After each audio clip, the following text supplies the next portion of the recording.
Damas y caballeros, oficialmente hemos llegado al último video del 2024 en el canal.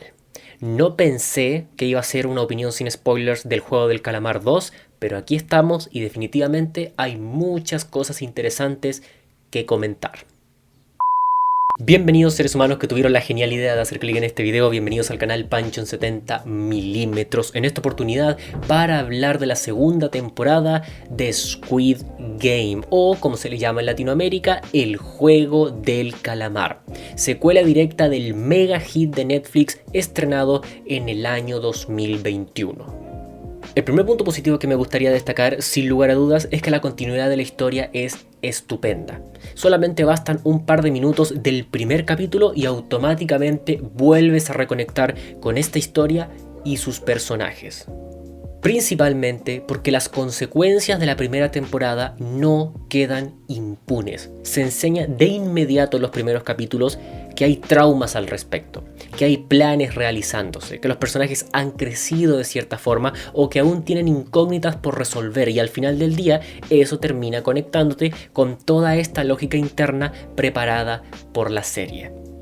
En consecuencia, repito, uno tal vez puede sentirse un poco desconectado con la serie porque ya han pasado varios años, pero una vez que la historia reconecta con los hechos de la primera temporada, es prácticamente imposible no sentir que sigues viendo la misma historia, que estás dentro del mismo universo y que los creadores han hecho un tremendo trabajo para atar las líneas argumentales. Así que todo eso definitivamente es un pulgar para arriba. Añadido a lo anterior, el segundo punto positivo que quiero destacar es que el desarrollo de los personajes es fantástico. Estamos hablando de una serie que tiene como 20 personajes principales y aún así la gran mayoría de subtramas está muy bien manejada. Y esto, la verdad es que es muy propio de la cultura coreana, porque en general la forma en la que ellos interactúan con otros, el respeto que se tienen, la empatía que nace de ellos al final del día es tan abrazadora que es imposible no conectar con las historias que se presentan. Por ende, el desarrollo de personajes funciona y cuando llegan los momentos más tensos, uno no quiere ni respirar. Además, dicho sea de paso, el que el desarrollo de los personajes sea tan robusto al final del día también influye en que el drama sea muy potente, porque al final uno conecta con motivaciones, objetivos, pérdidas, traumas, etcétera, etcétera. Es un desarrollo robusto que permite que toda la serie camine de muy buena forma. Y dentro de este aspecto, ya que estamos hablando del desarrollo de los personajes, yo creo que es imposible no mencionar a los nuevos personajes, porque por supuesto, si existen nuevos juegos, tienen que haber nuevos jugadores. Y contra todo pronóstico, el 90% de estos nuevos jugadores, en mi opinión, funcionan de maravilla en pantalla. Por la personalidad que tienen, por las dinámicas que se van formando, por las historias que tienen detrás, al final del día uno sí logra conectar con una buena cantidad de subtramas.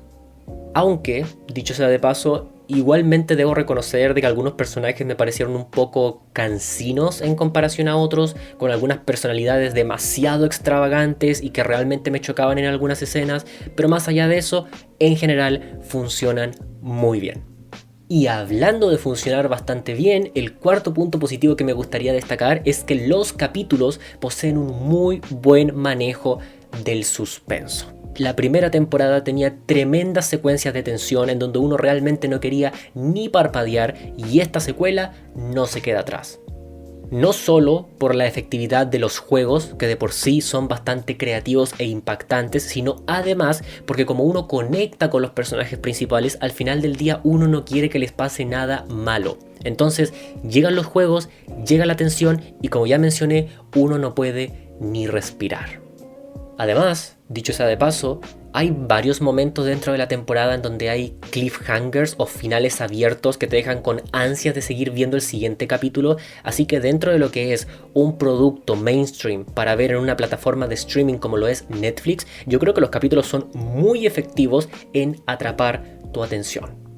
Y por último, pero no menos importante, hablando precisamente de atrapar la atención del público, la historia tiene varios giros extremadamente memorables. Prácticamente desde el primer capítulo ya tienes impactos rotundos. Y esto, evidentemente, sumado al suspenso y al desarrollo de los personajes, crea una experiencia genuinamente inmersiva. tú no quieres dejar de ver la temporada por cómo está construida, por cómo se va desarrollando este suspenso, por la cantidad de giros narrativos que posee. Porque al final del día, por mucho que tú creas saber hacia dónde va, definitivamente la historia sorprende. Debo reconocer, igualmente, que hay un giro en particular que ocurre en el último capítulo de la temporada que yo en lo personal pude ver a leguas, prácticamente desde los primeros 2 capítulos, pero probablemente eso es algo sumamente personal y a ustedes no les pase, así que prefiero no profundizar al respecto. Sin embargo, habiendo dicho todo eso, tenemos que entrar ahora a un par de elementos cuestionables o negativos que lamentablemente terminan hiriendo la experiencia. Y si hablamos de elementos que terminan hiriendo el visionado, tenemos que comenzar por los diálogos.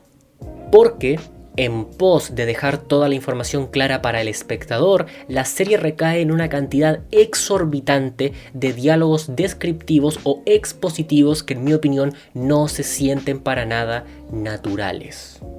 En consecuencia, fue prácticamente imposible para mí no desconectarme de algunas escenas simplemente por cómo están recitados los diálogos. Carecen de sutileza, carecen de naturalidad y al final del día, como ya mencioné, se siente que estamos viendo a un libretista saliendo un poco del paso respecto a la información que tiene entre manos. Yo creo que hay formas mucho más sutiles para entregar información que evidentemente podemos ver en pantalla. Añadido lo anterior, el segundo punto más o menos cuestionable de la experiencia que al menos yo quiero destacar es la elección musical de ciertos momentos. Y yo sé que esto puede sonar un poco extraño, así que voy a intentar describirlo de la mejor forma. Siento yo que hay algunas secuencias que están construidas para crear suspenso, pero la elección musical va en contra de eso. Por lo cual se crea una especie de disociación tonal, por decirlo de alguna forma, en donde la situación podría haber sido una fantástica secuencia de suspenso, pero eso se ve arruinado o mermado por una elección musical que literalmente está tirando hacia otro lado, hacia algo más alegre, hacia algo más cómico, y yo realmente no pude comprar esa mezcla. Añadido lo anterior, el tercer punto que me gustaría destacar de forma más o menos cuestionable o negativa es el ritmo de la temporada. Y esto tampoco es derechamente malo, pero dependiendo de sus expectativas puede ser un punto a considerar. En pocas palabras, si ustedes son espectadores que están esperando un nivel de intensidad que se adecue a lo visto a la primera temporada, definitivamente tienen que bajar esas expectativas o derechamente cambiarlas, porque la estructura de ciertos capítulos definitivamente los puede llegar a impactar negativamente. De hecho, sin entrar en spoilers, perfectamente podría decirles de que los juegos como tal no llegan a la historia hasta el capítulo número 3, así que si ustedes están esperando que ya desde el primer capítulo saltemos a la aventura, definitivamente la temporada no va a estar cumpliendo eso. Y es a través de este punto que llegamos al último y al más importante, al menos en mi opinión, porque el cuarto punto negativo o cuestionable que quiero destacar es que el último capítulo no se siente como un final de temporada. Y esto es consecuencia directa de que la temporada no solo tiene menos capítulos, sino que además, al parecer, fue filmada como un mega proyecto de más episodios. Entonces dejaron 7 capítulos para este año y 7 capítulos para el próximo bajo el título de El Juego del Calamar 3. Pero eso trae la consecuencia directa de que el final como tal no se sienta satisfactorio en prácticamente ningún sentido. Literalmente, los últimos minutos del capítulo 7 se sienten como eso. El final de un capítulo de cara al capítulo siguiente. Nada más. No se siente que estuviésemos viendo un final de temporada que valga la pena. Un final de temporada que realmente ate las líneas argumentales sólidamente. Sino todo lo contrario. Termina como un capítulo más y ahora hay que esperar meses para ver la conclusión. Y esto es muy parecido a lo que yo comentaba en mi video de Invincible temporada 2. Puedo llegar a entender que sea una jugada de marketing interesante para seguir atrapando la atención del espectador de cara a un nuevo año de contenido, pero fuera de eso, la historia sufre por lo mismo.